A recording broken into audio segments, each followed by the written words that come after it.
Hello दोस्तों, नमस्कार। मैं Dinesh Kumar DRS biology channel में आप सभी का स्वागत करता हूं।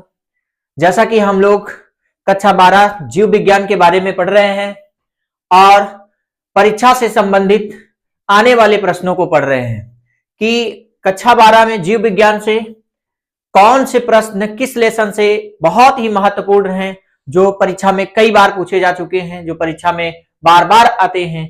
यही प्रश्नों को हम लेकर आए हैं। जैसे कि आप देख रहे हैं, पहला क्वेश्चन है शुक्राणु जनन किसे कहते हैं। शुक्राणु जनन की विभिन्न अवस्थाओं का वर्णन कीजिए। यह प्रश्न दोस्तों बहुत ही इंपॉर्टेंट है, बहुत ही महत्वपूर्ण है। परीक्षा में कई बार पूछा गया, कई साल लगातार ये प्रश्न पूछा गया है दोस्तों, और इस बार भी ये प्रश्न आने वाला है और यह आने वाला है। इसके लिए हमें समझना होगा कि शुक्राणु जनन क्या है, शुक्राणु जनन किसे कहते हैं। शुक्राणु जनन की विभिन्न अवस्थाओं का वर्णन करना है कि कितने अवस्थाओं में शुक्राणु का यानी कि नर युग्मक का निर्माण हो जाता है।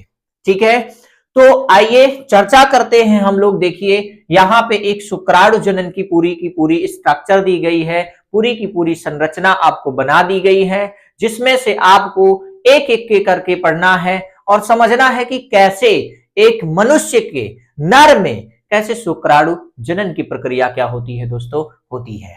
ठीक है, तो एक एक करके पढ़ते हैं। पहले आप देखते हैं कि यहाँ पे दिया गया है शुक्राणु जनक कोशिका, जिसे हम लोग स्पर्मेटोगोनिया के नाम से भी जानते हैं। अंग्रेजी में हम लोग इसको क्या कहते हैं, स्पर्मेटोगोनिया कहते हैं दोस्तों। ठीक है, इसको अंग्रेजी में स्पर्मेटोगोनिया के नाम से भी जाना जाता है। तो बहुत इंपॉर्टेंट, शुक्राणु जनक कोशिका क्या है। ठीक है, शुक्राणु जनक आप वृषण पढ़े होंगे दोस्तों, वृषण।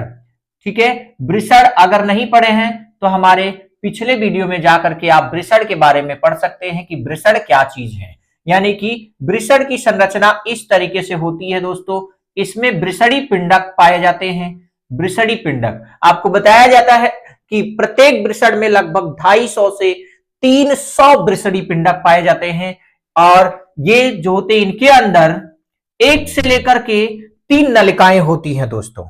1 से लेकर के 3 नलिका होती है, जिसे हम लोग क्या कहते हैं, शुक्रजन नलिका के नाम से जानते हैं दोस्तों। इस नलिका को हम क्या कहते हैं, शुक्रजन नलिका। इसी शुक्रजन नलिका में, जैसे नलिका मतलब आप जानते ही हैं दोस्तों, नलिका मतलब एक ट्यूब, एक नली।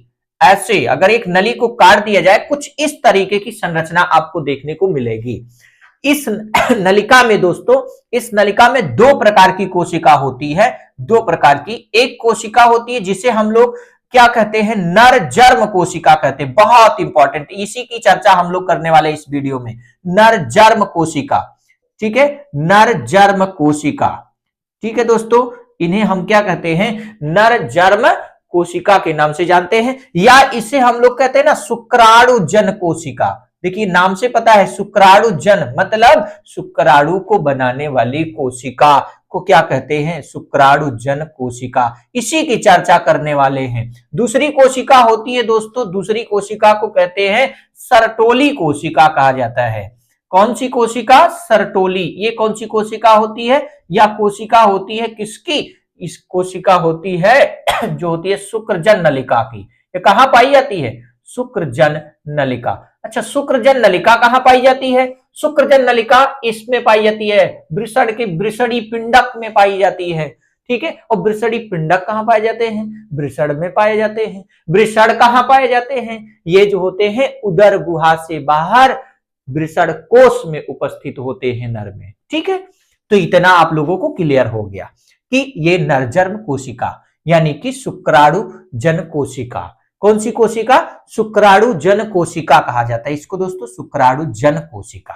ठीक, समझ पाए, इतना तो क्लियर हो गया आप लोगों को कि शुक्राणु जन कोशिका कहां पाई जाती है, वृषण के शुक्रजन नलिका में पाई जाती है। यही शुक्राणु जन कोशिका यहाँ पे दिखाया गया है दोस्तों, यही शुक्राणु जन कोशिका है। यही शुक्राणु जन कोशिका बार बार देखिए, अब यहाँ पे आप स्पष्ट समझ लेंगे कौन इस वृषणी पिंडक में जो नलिका है, इस नलिका में कोशिका होती है। कौन सी कोशिका, नर जर्म कोशिका। जिसे शुक्राणुजन कोशिका के नाम से जानते हैं। तो यहां पे लिखा गया है शुक्राणुजनक कोशिका, यानी कि शुक्राणुजनक उन्हें कहा जाता है जिसके द्वारा कोई बनता है। तो क्या बन रहा है? शुक्राणु बन रहा है ना, तो शुक्राणुओं के बनने की प्रक्रिया क्या कहलाती है? शुक्राणु जनन कहलाती है। बहुत सिंपल सी बातें हैं। शुक्राणु जनन किसे कहते हैं? शुक्राणुओं के बनने की प्रक्रिया को क्या कहते हैं? शुक्राणु जनन कहते हैं। ठीक है, स्पर्मेटोजिनेसिस।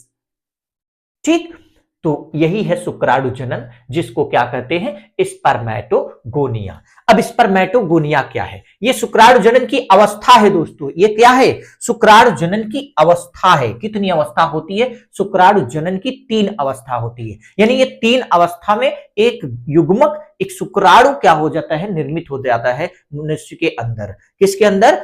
मनुष्य के अंदर एक शुक्राणु निर्मित हो जाता है। तो कितनी अवस्था है दोस्तों? कितनी अवस्था? पहली अवस्था। पहली अवस्था गुणन अवस्था जिसे कहते हैं। यानी शुक्राणु जनन की कितनी अवस्था होती है? 3 अवस्था, याद रखिए। पहला गुणन प्रावस्था जिसे मल्टीप्लिकेशन फेज कहा जाता है अंग्रेजी में। दूसरा होता है वृद्धि प्रावस्था जिसे ग्रोथ फेज के नाम से जाना जाता है, अंग्रेजी में इसे कहते हैं दोस्तों। तीसरा होता है अर्धसूत्री, तीसरा होता है, यहां पे लिखा गया परिपक्वन अवस्था। ठीक है ना, तीसरा होता है परिपक्वन अवस्था जिसे क्या कहा जाता है? मैचुरेशन फेज के नाम से भी जाना जाता है। इसे अंग्रेजी में हम लोग मैचुरेशन फेज कहते हैं। तीनों फेज के बारे में बारीकी से पढ़ते हैं और एकदम से समझ के चलते हैं। बहुत कॉन्सेप्ट आपका आज यहाँ पे क्लियर होने वाला है। पूरा का पूरा कॉन्सेप्ट आपका क्लियर कर देंगे, बस आप बने रहिएगा इस वीडियो में अंत तक। ठीक है, तो देखिए शुक्राणु जनक कोशिका क्या करती है, किस अवस्था में? गुणन प्रावस्था में। इसकी पहली अवस्था चलेगी गुणन प्रावस्था। इस प्रावस्था में शुक्राणु जनक कोशिकाएं बार बार विभाजन करती हैं। विभाजन आप जानते ही हैं, कोशिका है ना भाई, ये क्या है? कोशिका है ना, तो कोशिका में क्या होगा? विभाजन होगा ना। क्या होगा बताइए? विभाजन होगा। तो विभाजन जब होगा तो विभाजन होकर के कोशिकाएं क्या करती हैं? अपनी संख्या बढ़ाती हैं। तो कोशिका विभाजन 2 ही प्रकार का होता है, एक होता है अर्धसूत्री और एक होता है समसूत्री।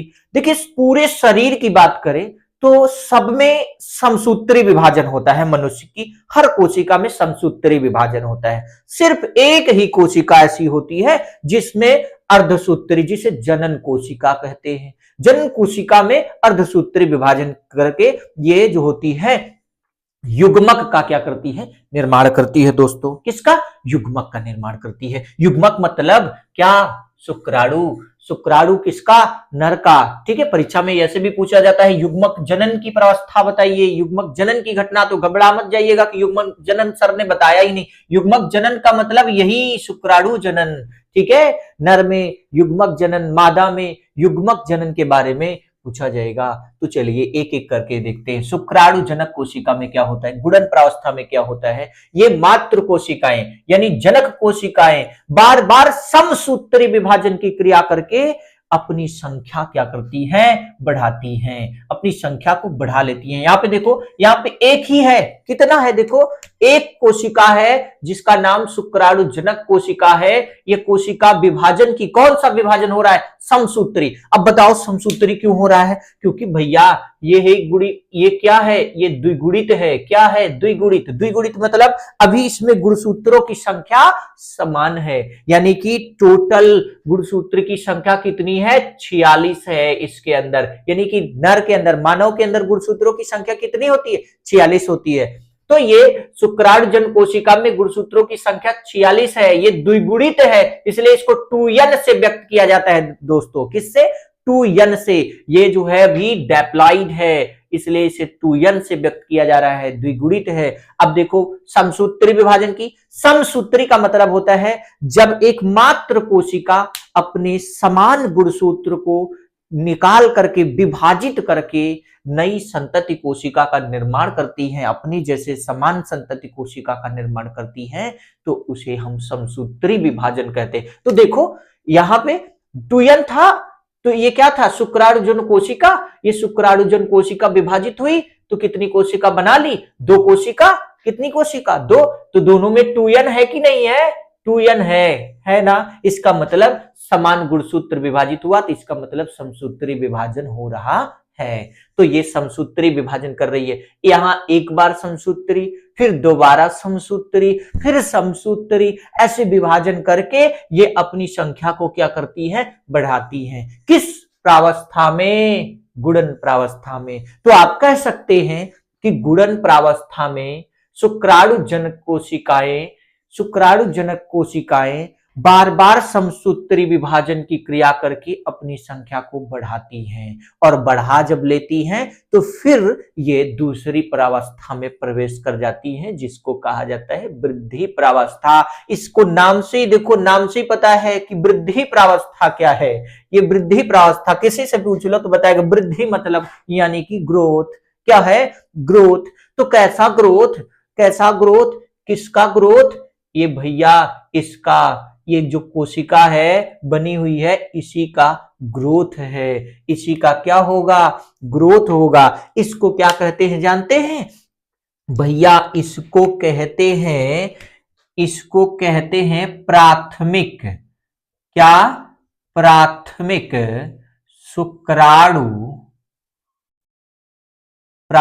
शुक्राणु कोशिका। ठीक है, या शुक्र कोशिका कह सकते हैं, प्राथमिक शुक्र कोशिका। ठीक ठीक ठीक ठीक ठीक हो गया। ये देखिए, ये वृद्धि प्रावस्था में क्या होता है कि ये जो प्राथमिक शुक्र कोशिका बनाती हैं, कैसे बनाती हैं? ये जो होता है किसमें? वृद्धि प्रावस्था में। ये जो होता है, इस प्रावस्था में जो शुक्र जनक कोशिकाएं होती हैं, पोषक पदार्थों का संचय करके ये आकार में बड़ी हो जाती हैं, यानी कि क्या कर लेती हैं? वृद्धि कर लेती हैं। ये बड़ी हो गई, ऐसे बड़ी हो जाती है। तो जब बड़ी हो गई तो इसे क्या कहते हैं? बोलिए। वृद्धि प्रावस्था हुआ, हो गया। ग्रोथ हुआ, हो गया। तो इस कोशिका को अब क्या कहेंगे? प्राथमिक शुक्रजन कोशिका कहेंगे। बन गई प्राथमिक शुक्र कोशिका। वृद्धि प्रावस्था खत्म। कौन सी? खत्म। इसके बाद तुरंत बाद कौन सी प्रावस्था आ गई?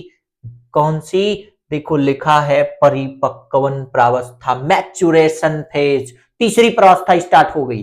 तीसरी प्रावस्था में क्या होगा? ये प्राथमिक शुक्र कोशिका अर्धसूत्री विभाजन फर्स्ट करेगी, यानी अर्धसूत्री फर्स्ट विभाजन, मेयोसिस फर्स्ट डिवीजन कर रही है। यहां पे पहली बार पहला डिवीजन। जैसे डिवीजन की, अभी ये क्या था बताओ? द्विगुणित था। अभी क्या थी? ये द्विगुणित थी, सिर्फ ग्रोथ हुआ ना इसके अंदर, द्विगुणित यानी कि कोशिका की संख्या 46 है। लेकिन जैसे अर्धसूत्री विभाजन, अर्ध में क्या होता है? अर्धसूत्री में मात्र कोशिकाएं अपने आधे गुणसूत्र को विभाजित करके नई संतति कोशिका का क्या करती हैं? निर्माण करती हैं। तो यहां देखो 2n से 1n में बदल गया। 1n मतलब इसमें कितने हो गए?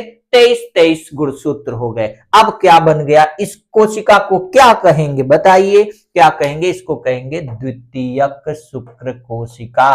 अंग्रेजी में सेकेंडरी स्पर्मेटोसाइट कहते हैं। ठीक है, क्या कहते हैं दोस्तों?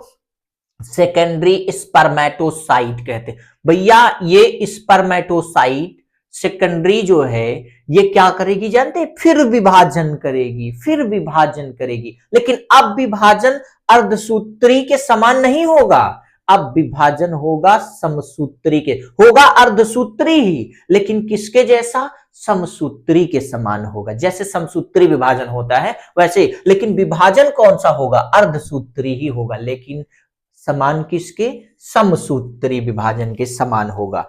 अब देखिए, ये जो द्वितीयक शुक्र कोशिका है ये विभाजन करेगी कौन सी? अर्धसूत्री सेकंड विभाजन, मेयोसिस सेकंड विभाजन होगा। जब इसमें मेयोसिस सेकंड विभाजन होता है ना, तो ये कोशिकाएं विभाजित होकर 4 अगुणित कोशिका बना लेती हैं। अगुणित तो ये भी थी, ये भी अगुणित है। इसके अंदर भी 23 क्रोमोसोम, इसके अंदर भी कितने क्रोमोसोम?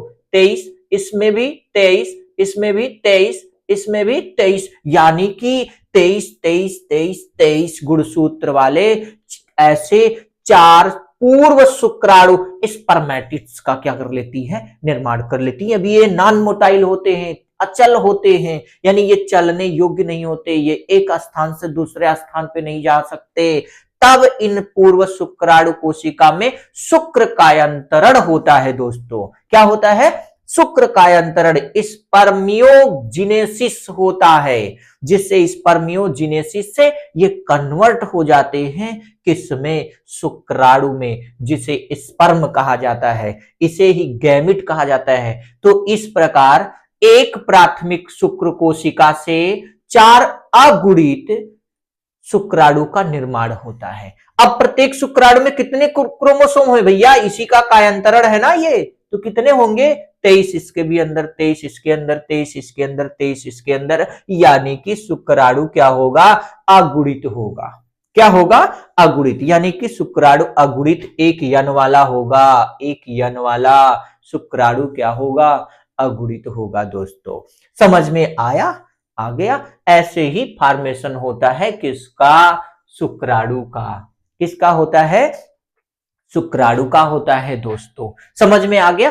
अब चाहो तो आप ना अपने मन से लिख सकते हो इसी स्ट्रक्चर से। कैसे लिखना है वो भी बता देते हैं। शुक्राणु जन कोशिकाएं बार बार विभाजित होकर के, कौन सा विभाजन? समसूत्री, बार बार समसूत्री विभाजन की क्रिया करके ये जो होती है अपनी संख्या बढ़ाती हैं। फिर ये कोशिकाएं वृद्धि प्रावस्था में प्रवेश करके अपने यानी कि पोषक पदार्थों का संचय करके ये कोशिकाएं आकार में बड़ी हो जाती हैं।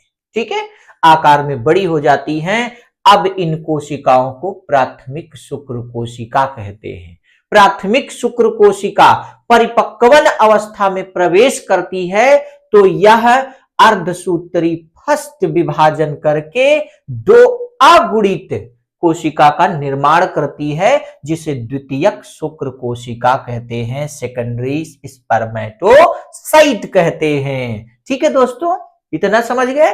फिर इसके बाद अब ये जो होता है अर्धसूत्री सेकंड विभाजन किसमें होता है? द्वितीयक शुक्र कोशिका में अर्धसूत्री सेकंड विभाजन समसूत्री के समान होता है। ठीक है, यानी कि द्वितीयक शुक्र कोशिका में अर्धसूत्री सेकंड विभाजन, द्वितीय विभाजन समसूत्री विभाजन के समान होता है, जिसके फलस्वरूप 4 अगुणित पूर्व शुक्राणु यानी स्पर्मेटिड्स का निर्माण होता है। ठीक है, ये शुक्राणु पूर्व कोशिकाओं में कायांतरण होता है, जिसे क्या कहते हैं? शुक्र कायांतरण कहते हैं। तो जिसके फलस्वरूप 4 चल शुक्राणु का निर्माण करती हैं, जिन्हें नर युग्मक के नाम से भी जाना जाता है। ये है गैमेटोजेनेसिस ऑफ द मेल, यानी कि यह जो है शुक्राणु जनन की प्रक्रिया है किसमें? नर में। किसमें है दोस्तों? नर में। तो आशा है कि आपको ये पूरा का पूरा समझ में आ गया होगा। तो आप इसको नोट कर लीजिएगा, पूरा का पूरा स्क्रीनशॉट ले लीजिएगा और कहिए एक एक करके हम आपको यहाँ पे लिखा भी देते हैं क्या क्या होती है प्रावस्था में। ठीक है, स्क्रीनशॉट ले लीजिए दोस्तों। ठीक है, आप लोग स्क्रीनशॉट ले लीजिए दोस्तों। इसके बाद हम एक एक करके आपको क्या करते हैं? लिखाते हैं। ठीक, ले लिए। चलिए अब एक एक करके हम लोग क्या कर लेते हैं? लिख लेते हैं। समझ गए? अब तो आप लोग ना अपने मन से भी लिख सकते हो, फिलहाल हम आपको लिखा देते हैं। ठीक है, कैसे लिखना है। ओके ओके, तो चलिए पहले हेडिंग्स बनाते हम लोग। क्या पहली अवस्था पढ़ेंगे? कौन सी? गुणन प्रावस्था। ठीक है ठीक है ठीक है, गुणन प्रावस्था यहां पे लिख दिया गया, जिसे हम लोग अंग्रेजी में क्या कहते हैं? बताइए बताइए बताइए। मल्टीप्लिकेशन फेज कहा जाता है। आप लोग लिख लीजिएगा अंग्रेजी। ठीक है, तो चलिए आगे हम लोग बढ़ते हैं। क्या लिखते हैं? गुणन प्रावस्था में, यानी कि इस प्रावस्था में, नोट करते चलिए, इस प्रावस्था में जो होता है दोस्तों, कौन? इस प्रावस्था में शुक्राणु जन कोशिका, इसको किसको जानते हैं? यही जो जिसको नरजर्म कोशिका कहते हैं। ठीक, नर जन्म कोशिका। इस प्रावस्था में शुक्राणु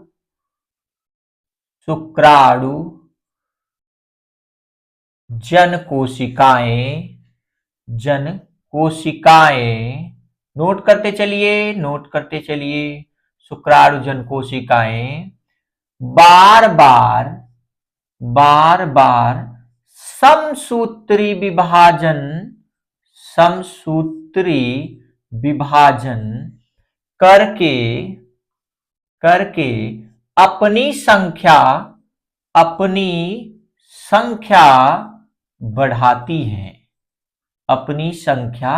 बढ़ाती है। इस अवस्था में बनी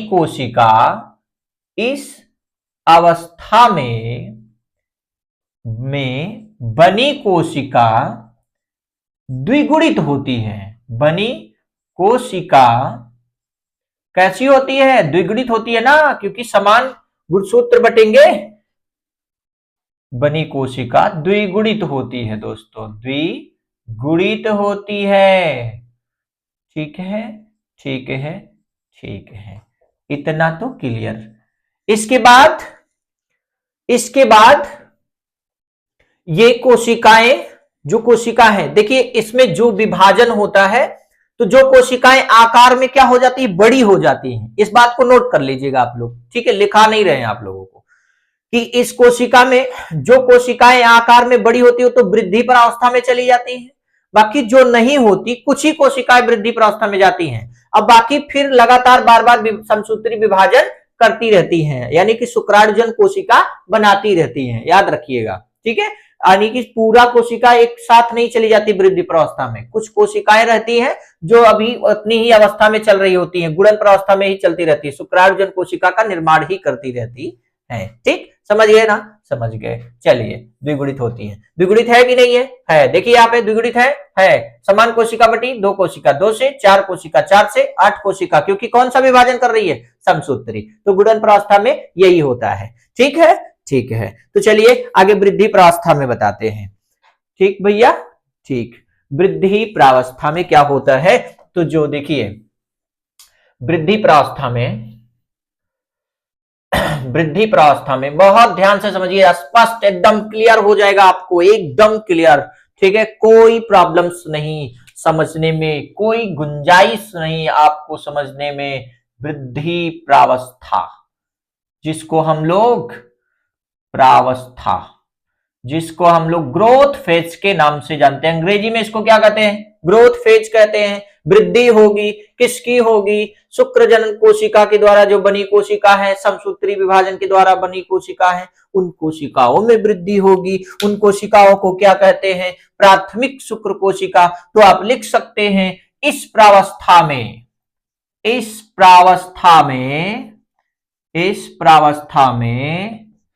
प्राथमिक, यहां पे ऐसे लिख दिया हूं, प्राथमिक समझ लीजिएगा, प्राथमिक शुक्र कोशिका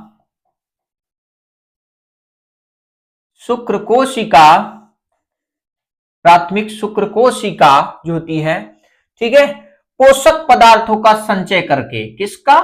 पोषक पदार्थों का संचय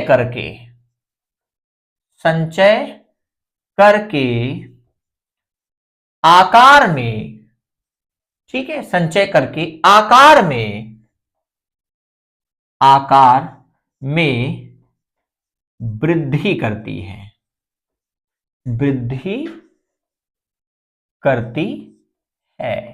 ठीक, यहां देखो वृद्धि की यही कोशिका है, आकार में वृद्धि की, लेकिन अभी क्या है? द्विगुणित है। अभी द्विगुणित है, यानी वृद्धि प्रावस्था में भी कोशिकाएं द्विगुणित होती हैं। अब जैसे परिपक्वन प्रावस्था स्टार्ट होता है दोस्तों, यहां पे आपको लिखा देता हूं। ठीक है, नोट कर लिए। चलिए आगे चलते हैं, आगे चलते हैं। अगला प्रावस्था आता है दोस्तों, अगला प्रावस्था आता है परिपक्वन प्रावस्था। जिसे अंग्रेजी में कहा जाता है मैचुरेशन फेज।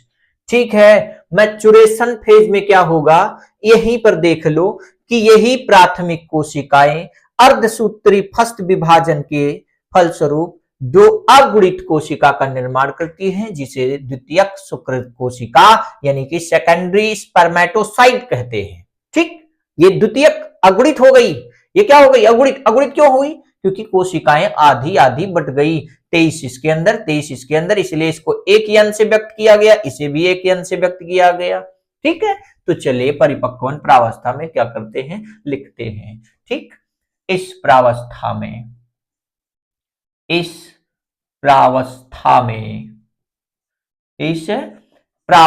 में जो प्राथमिक शुक्र कोशिका होगी, यही तो बट रही है ना, इसी में विभाजन हो रहा है ना। देखिए प्राथमिक शुक्र कोशिका में अर्धसूत्री फर्स्ट हो रहा है। ठीक है, तो ऐसे लिखेंगे, इस प्रावस्था में प्राथमिक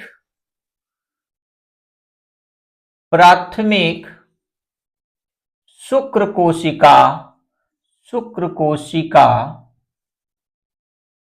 कोशिकाएं अर्धसूत्री फर्स्ट विभाजन करके, अर्धसूत्री फर्स्ट विभाजन, ठीक है, अर्धसूत्री फर्स्ट विभाजन करके दो अगुणित ब्रैकेट में आप एक यन लिख सकते हैं, अगुणित कोशिका का निर्माण करती है, कोशिका का निर्माण करती है।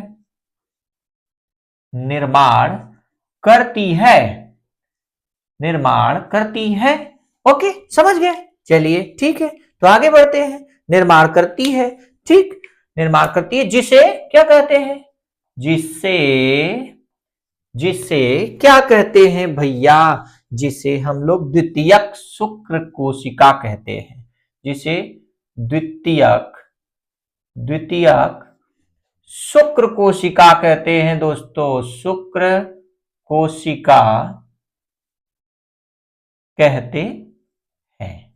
ओके, यहां पे देखो, ध्यान दो, द्वितीयक इसी कहते हैं द्वितीयक शुक्र कोशिका, सेकेंडरी स्पर्मेटोसाइट। ठीक है, द्वितीयक कोशिका में अब क्या होगा, द्वितीयक कोशिकाएं अर्धसूत्री सेकंड विभाजन करके 4 अगुणित कोशिकाओं का निर्माण करती हैं, जिसे पूर्व शुक्राणु कोशिका कहते हैं, यानी पूर्व शुक्राणु। अब कह सकते हैं, क्या कह सकते हैं, शुक्र कोशिका कहते हैं। ठीक है, ये द्वितीयक शुक्र कोशिकाएं,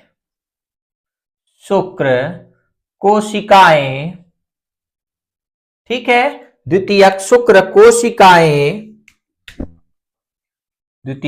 कोशिकाएं अर्धसूत्री सेकंड विभाजन ब्रैकेट में आप लिख सकते हैं, समसूत्री विभाजन के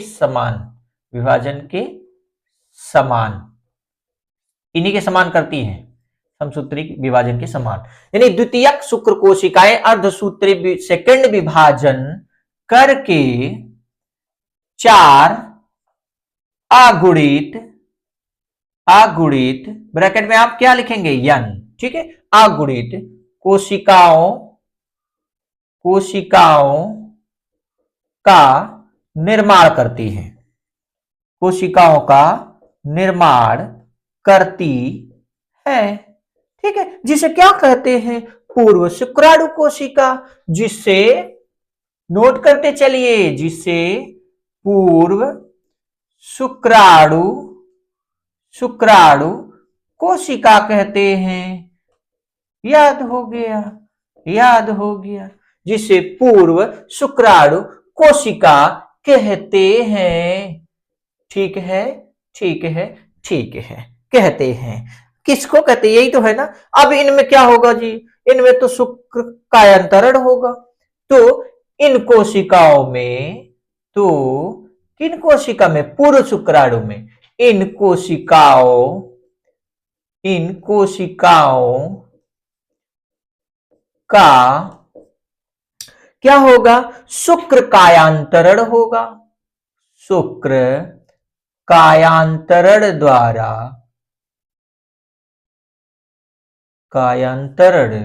द्वारा द्वारा चार अचल चार चल अगुणित द्वारा चार चल अगुणित शुक्राणु का निर्माण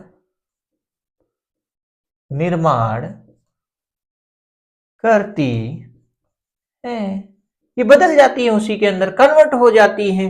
ठीक है, ठीक है, ठीक है, ठीक।